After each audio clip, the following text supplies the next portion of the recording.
Oi, hoje é resenha do conto Antes da Ponte Rio-Niterói, escrito por Clarice Lispector, da sua coletânea A Via Crucis do Corpo, aqui dentro do projeto Contos do Meio-Dia, edição 2020. Pois é, cujo pai era amante, com seu alfinete de gravata, amante da mulher do médico que tratava da filha. Quer dizer, da filha do amante e todos sabiam, e a mulher do médico pendurava uma toalha branca na janela, significando que o amante podia entrar, ou era toalha de cor e ele não entrava. Se começa antes da ponte Rio-Niterói, que conta a história, bom, conta a história de muitas pessoas.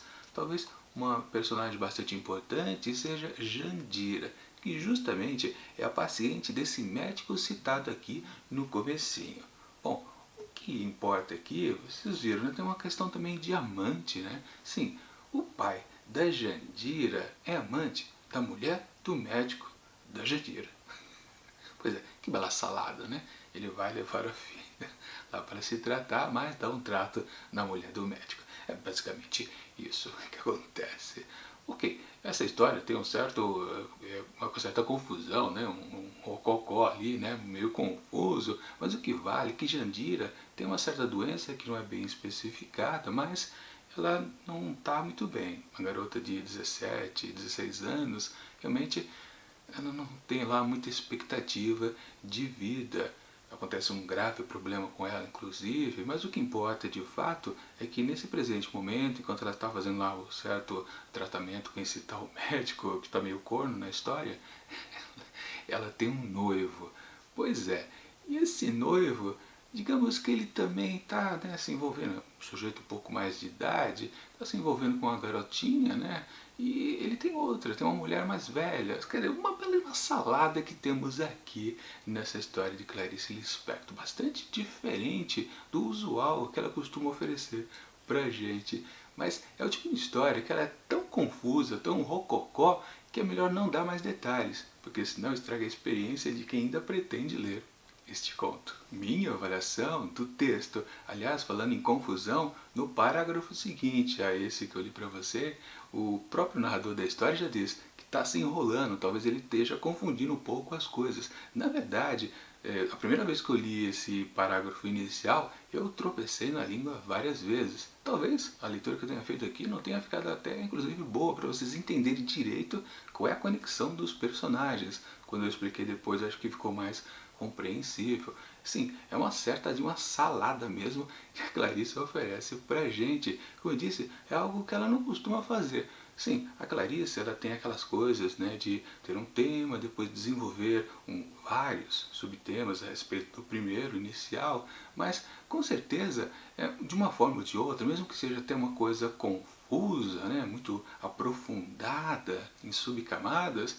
a gente acaba entendendo. Só que aqui a coisa é confusa porque é um entrelaçamento de coisas. Principalmente é um detalhe bastante interessante que acontece aqui e fica bem evidente depois de 2 ou 3, 4 parágrafos ou 2, 3 situações apresentadas, que é a questão da amante ou do amante. Todo mundo aqui meio que amante de uma outra pessoa, vira uma bela de uma salada.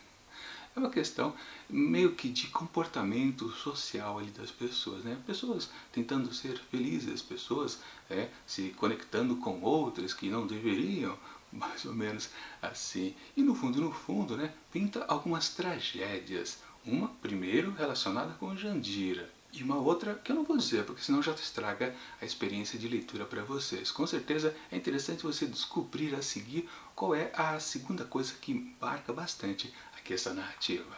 E na verdade você pode até pensar, puxa, essa história aqui da Clarice, que realmente soa um pouquinho diferente do que a gente está acostumado com o que ela fez, parece que ela está toda focada em meio que chocar um pouco. Lembrando, né, essa coletânea da Clarice foi mal recebida por muita gente lá na época de publicação, em 1974. Né? Achavam que era um pouco demais para uma dama da literatura, embora a Clarice Lispector só ganhou muita notoriedade mesmo depois que ela faleceu, foi em 77 que ela morreu, né? Depois disso, muito tempo depois, lá pela casa dos anos 80, que realmente ela ficou grande, super famosa. Antes, lá na década de 60 e no começo da década de 60, quando ela começou a sua literatura, ela era mais de um nicho, né, de um pessoal mais cabeça, depois que ela se popularizou. Mas claro, né, ela é popular hoje em dia, mas no fundo, a sua escrita é difícil mesmo. E voltando, né, esse texto aqui é meio confuso, meio que de propósito, meio que para exemplificar uma certa coisa meio rocambolesca entre essas pessoas, essas famílias que vão se conectando para lá e para cá. Sim, é bastante curioso o jeito que ela coloca esse texto. A forma narrativa é muito interessante, muito diferente, com que faz com que o texto realmente fique muito agradável. Não é daquele tipo de texto que você fala, poxa, está muito diferente. Como eu já comentei em alguns primeiros contos aqui de A Via Crucis do Corpo, meio que não reconhecia muito Clarice Lispector e falava, essa nova aqui, escritora, não gostei lá muito não, prefiro a antiga. Mas nesse texto específico aqui, que tem uma pegada um pouquinho diferente, já me agradou muito mais. Mas esse tema ali das amantes ou dos amantes é bastante interessante depois que você se toca, peraí, qual é o título aqui dessa história? Antes da ponte Rio-Niterói. Lembrando, né, que a ponte também foi inaugurada neste mesmo ano de publicação da história. E num certo trecho lá, mas pro finalmente mesmo, a narradora diz pra gente que essa história foi escrita muito tempo, aconteceu na verdade os fatos, muito tempo antes de existir a ponte Rio-Niterói. Mas vale aqui um detalhe, né? A ponte em si, ela começou a ser construída, eu fui fazer uma boa pesquisa a respeito disso, né? Foi construída a partir de 1969, ou seja, a questão de existir uma ponte já estava na cabeça de todo mundo e é uma obra grandiosa durante 5 anos. Durante muito tempo, inclusive, a ponte Rio-Niterói foi considerada uma das maiores do mundo. Demorou até que algumas pontes, principalmente acho que na China, né, começou a cair o posto da ponte Rio-Niterói. Sim, é uma grande construção, uma das maiores aqui do Brasil. E é curioso que algo que já existia na mente das pessoas só ser citado na história como algo que, digamos assim, só passou a existir no ano de inauguração. Não, né? Curioso. E eu digo isso porque a questão da ponte, quando você fica pensando, isso acontece em muitos textos, né? Você lê ele inteiro, você gosta, você não gosta, e depois você pensa até no título. Poxa, por que o autor decidiu colocar esta nominação para a sua narrativa? Existe um motivo claro, objetivo, ou foi meio que jogado? Tipo também naquelas, né? O escritor não estava muito inspirado e colocou um nome básico, assim, só para constar, servir de referência. Muitas vezes são boas sacadas que são embutidas no título da história. No caso aqui, talvez a gente possa ir por esse lado. Antes da ponte Rio-Niterói, bom, antes da ponte Rio-Niterói, como disse, já existia o conceito de ligação, se queria ligar duas grandes cidades, Rio de Janeiro e Niterói. Sim, é uma obra, literalmente, de ligação entre uma coisa e outra. E aí o tema do texto, qual é? Amantes. Pois é, amantes são ligações entre famílias. Eu achei bastante curioso quando me caiu isso no pensamento. Falei, poxa, que boa sacada da Clarice Lispector, né?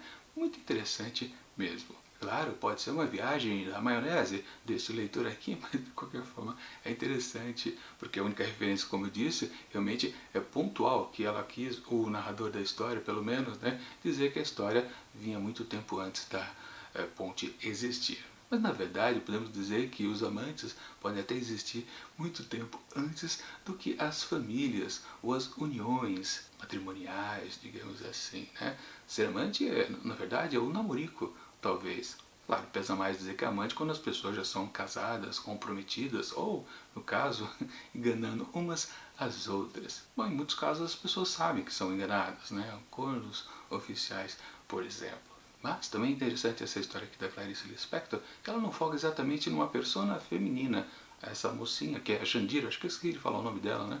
Não é focada somente nela, ela não é a protagonista, porque tudo vai se entrelaçando, os outros personagens que aparecem, alguns ganham nome, outros não, mas no fundo, deixa bem claro que também os homens, por exemplo, as figuras masculinas, também estão um pouquinho valorizadas aqui nesse conto da escritora, ou seja, uma coisa também um pouco não muito usual dela. De qualquer forma, assim, isso já ficou evidente desde o começo. O texto é muito diferenciado do que ela acostumou apresentar pra gente, mas, na minha opinião, eu já falei, eu gostei bastante, achei muito bem desenvolvida esta história. Mesmo que, no fundo, você possa pensar, que história mais simples, vamos colocar entre aspas, não acontece exatamente nada demais, talvez as pontuações de uma certa destino trágico das pessoas que dê destaque exatamente ao texto, porque o desenvolvimento da narrativa, da história, meio que não tem nada demais. Claro, o jeito que a Clarice resolveu narrar, aí sim, é muito bom,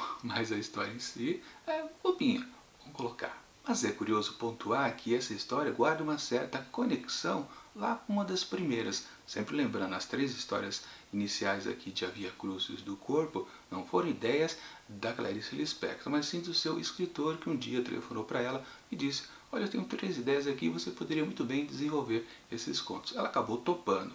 E claro, aquilo soou um pouco diferente e meio que talvez inspirado por causa desses primeiros contos solicitados pelo amigo, ela resolveu criar algumas coisas um pouco nessa linha. E digamos que essa história aqui se conecta com o terceiro conto que a gente viu lá no começo do livro, que foi O Corpo. Lá naquela história existia também um tom trágico também, uma certa violência. E aquilo a gente encontra aqui também nessa história. Não vou dizer também nenhum detalhe para não estragar a experiência, mas é curioso também perceber como essa história conecta com a terceira. Ou seja, na verdade aquelas 3 histórias serviram um pouco de base para ela desenvolver as outras restantes que ela recheou esta publicação.